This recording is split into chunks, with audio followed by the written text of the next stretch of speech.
Hello everyone, welcome to GST Return software. Today I am going to show you how to auto-sync your data from Tally to GST Return software.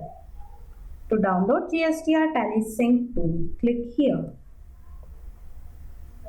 Now for syncing, it is mandatory to keep your Tally open. So this is the GST Tally connector. Here, select the company, month and year from the drop-down and click on Sync. While the process is going on, go to File, click on Company GUID.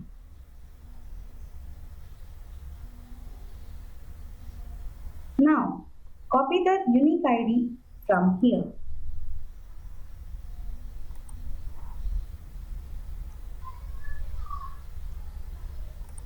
Now, paste it in the place provided and sync the software. All your data will be imported from your Tally to the software. In View Invoices, you can check your uploaded invoices. Thank you for watching the video. For more details, visit our website